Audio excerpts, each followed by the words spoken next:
आवश्यक वस्तु अधिनियम के तहत एलपीजी सप्लाई नियमों में अहम बदलाव किया है। नए नियम के मुताबिक जिन घरों में पाइप्ड नेचुरल गैस यानी पीएनजी कनेक्शन है, उन्हें अब घरेलू एलपीजी सिलेंडर नहीं मिलेगा। इसका मतलब यह है कि पीएनजी कनेक्शन वाले उपभोक्ता नए एलपीजी कनेक्शन के लिए आवेदन नहीं कर सकेंगे और ना ही रिफिल प्राप्त कर पाएंगे। नियम के मुताबिक अगर किसी के पास पहले से दोनों कनेक्शन है तो उन्हें एलपीजी कनेक्शन को सरेंडर करना होगा। इसके बाद ही एलपीजी सिलेंडर की सप्लाई जारी रहेगी। पेट्रोलियम मंत्रालय का कहना है कि यह कदम देश में एलपीजी गैस की सप्लाई और अफवाहों को देखते हुए उठाया गया है। राज्य में एलपीजी कनेक्शन की संख्या करीब 63,50,000 है। नए आदेश के बाद लगभग 3,000 उपभोक्ताओं को दोनों में से किसी एक विकल्प का चुनाव करना पड़ेगा। पहले से मौजूद कनेक्शन वालों को केवल एक कनेक्शन बनाए रखने की अनुमति होगी और जो एलपीजी को जारी रखना चाहेंगे उन्हें पीएनजी कनेक्शन छोड़ना होगा। सरकारी तेल कंपनियों जैसे इंडियन ऑयल, भारत पेट्रोलियम और हिंदुस्तान पेट्रोलियम अब ऐसे उपभोक्ताओं को एलपीजी सिलेंडर या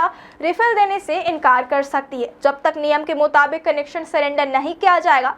इस बदलाव का असर केवल घरेलू उपयोगकर्ताओं पर ही नहीं बल्कि व्यावसायिक क्षेत्रों पर भी पड़ा है। छत्तीसगढ़ स्पंज आयरन एसोसिएशन के प्रदेश अध्यक्ष डॉक्टर मनीष कुमार मंडल ने बताया कि कमर्शियल सिलेंडरों की सप्लाई बंद होने से रोलिंग मिल जैसे उद्योग प्रभावित हुए हैं। हालांकि उन्होंने कहा कि स्थिति जल्द सामान्य होने के संकेत है और कारोबारियों को जल्द ही राहत मिलने की उम्मीद है।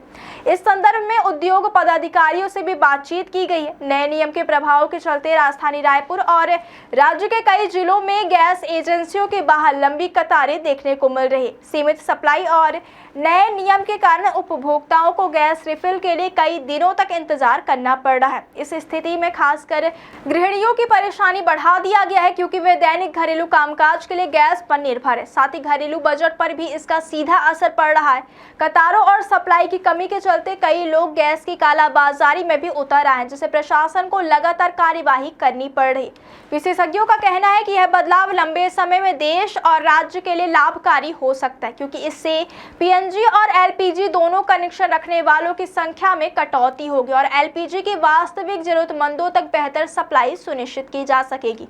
वहीं नागरिकों को सलाह दी जा रही है कि वे नियमों का पालन करें और एलपीजी के लिए केवल वैध कनेक्शन का उपयोग करें। राज्य के प्रशासन और पेट्रोलियम कंपनियों ने उपभोक्ताओं से अपील की है कि वे संयम रखें और कतारों में धैर्यपूर्वक इंतजार करें। उन्होंने बताया कि पेट्रोलियम मंत्रालय और राज्य सरकार मिलकर सप्लाई सिस्टम को मजबूत करने की दिशा में काम कर रहे हैं और जल्द ही स्थिति सामान्य होने की उम्मीद है। इसके अलावा सरकारी एजेंसियां कालाबाजारी और नियमों के उल्लंघन की घटनाओं पर कड़ी नजर रख रही हैं। इस बदलाव से स्पष्ट हो गया कि अब एलपीजी और पीएनजी कनेक्शन को लेकर कड़े नियम लागू होंगे। नागरिकों को अपनी जरूरत के मुताबिक विकल्प चुनना होगा और दोनों कनेक्शन रखने की सुविधा अब नहीं होगी। घरेलू उपयोगकर्ताओं के लिए यह नियम शुरुआत में थोड़ी परेशानी पैदा कर सकता है, लेकिन लंबी अवधि में इससे गैस सप्लाई में पारदर्शिता और संतुलन आएगा।